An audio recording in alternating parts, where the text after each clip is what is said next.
So hey guys, I am your friend Om, a CA intermediate student. And आज के वीडियो में हम बात करेंगे कि as a CA foundation aspirants आपको क्या मिस्टेक्स नहीं करनी चाहिए एंड मैंने क्या मिस्टेक्स की थी ड्यूरिंग प्रिपरेशन, जिसके कारण मुझे अटेम्प्ट लगा था। सो चलिए शुरू करते हैं video. Before that guys, if you are new to our channel then do subscribe and like the video. Let's get started. So first of all, मेरे मार्क्स कितने थे? मैंने पहले दिया था दिसंबर 23 अटेम्प्ट, जो कि मेरा फर्स्ट अटेम्प्ट था।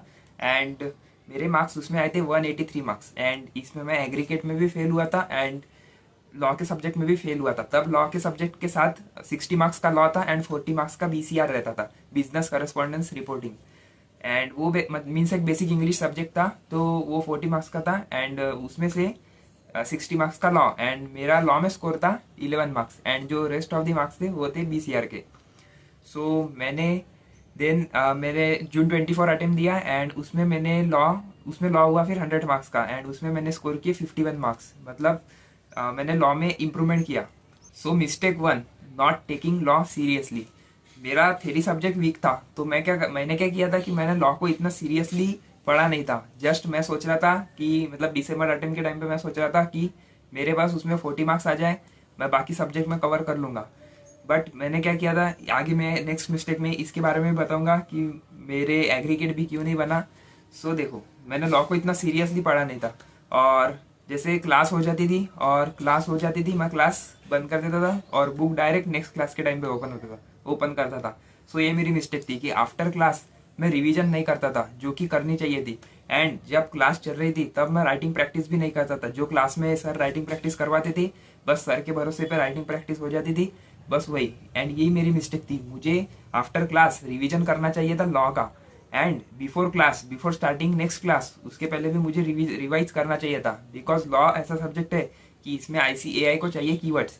हाँ, मेरे कंसेप्ट भले ही क्लियर थे, मतलब जब रिवीजन में कर रहा था मेरे कंसेप्ट भले ही क्लियर थे, लेकिन मैं उसको प्रॉपरली टाइम नहीं दे रहा था। जो आईसीएआई को जिस तरह की कीवर्ड्स चाहिए वो मैं प्रोवाइड नहीं कर रहा था मेरे आंसर्स में।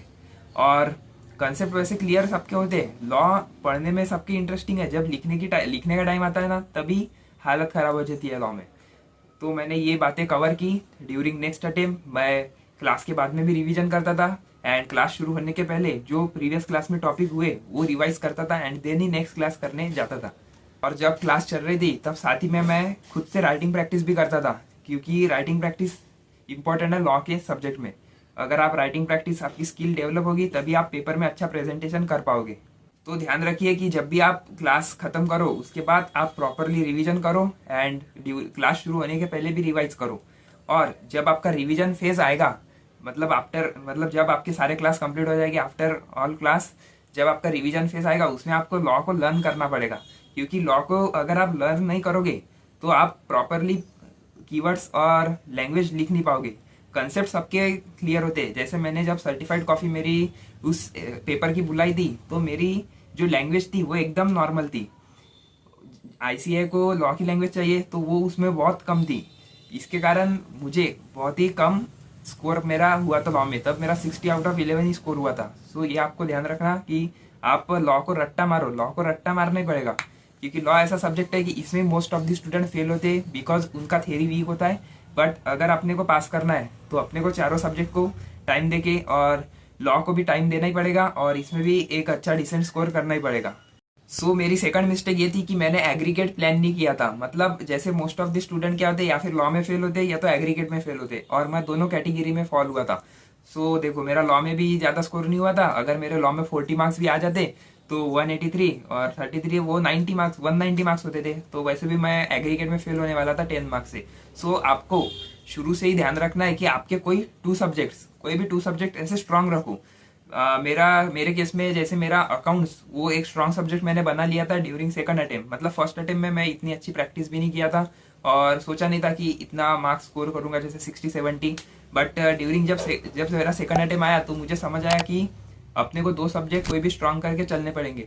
सो मैंने अकाउंट्स को एक बहुत अच्छा टाइम दिया और उसका भी मैंने प्रॉपर प्रैक्टिस की और उसको एक स्ट्रांग सब्जेक्ट बनाया और उसमें मेरे 63 मार्क्स थे।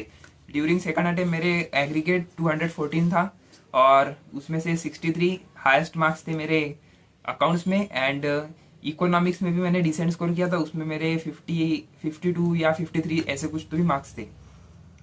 सो आप क्या करो, economics and accounts, most of the student के economics and accounts subject strong होते हैं और आप भी इसको स्ट्रांग बनाओ एंड आपका मतलब एग्रीगेट बन जाना चाहिए। जैसे अगर आपके कोई सब्जेक्ट में .40 मार्क्स भी आते हैं तो आप पास होने चाहिए उस पर्टिकुलर मतलब ओवरऑल एग्रीगेट में। सो आप ध्यान रखना कि आपके कोई भी 2 सब्जेक्ट स्ट्रांग होने चाहिए जिसमें आप 60, 70, 80 मार्क्स स्कोर करो और आपका टोटल एग्रीगेट 200 प्लस जाना चाहिए। मिस्टेक नंबर 3, मैंने प्रॉपर टेस्ट नहीं दिया था।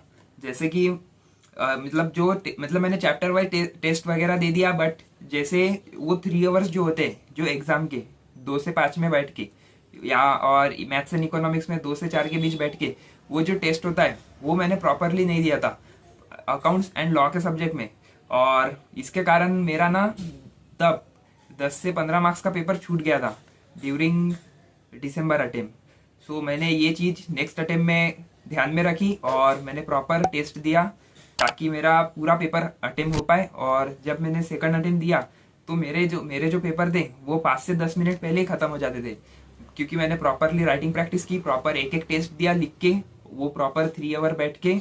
इसके कारण मैंने पेपर में भी अच्छे से परफॉर्म किया एंड यही मेरी मिस्टेक थी कि मैंने टेस्ट नहीं दिया। तो आप ध्यान रखना कि आप प्रॉपरली टेस्ट दो और राइटिंग प्रैक्टिस ज़्यादा से ज़्यादा करो ताकि आपकी स्पीड बनी रहे and MTPs, RTPs and PYQs पर फोकस करो। जो डिफरेंट टाइप के क्वेश्चंस लगते हैं आपको वो मार्क करते चलो। एंड सो ये मेरी मिस्टेक्स थी during my first attempt, but second attempt में मैंने ये सारे मिस्टेक्स को कवर किया एंड मैं 214 मार्क्स से पास हुआ। सो आप ध्यान रखना कि अगर आपका फर्स्ट अटेम्प्ट भी हो तो भी आप ये सारे मिस्टेक्स को अवॉइड करो, ध्यान रखो कि ये मिस्टेक्स आपसे ना हो।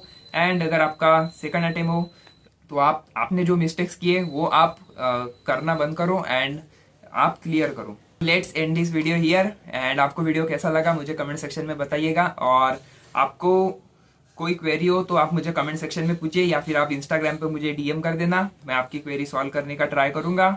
सो मिलते हैं आपको नेक्स्ट वीडियो में। Before that guys, do subscribe and like the video. So bye guys.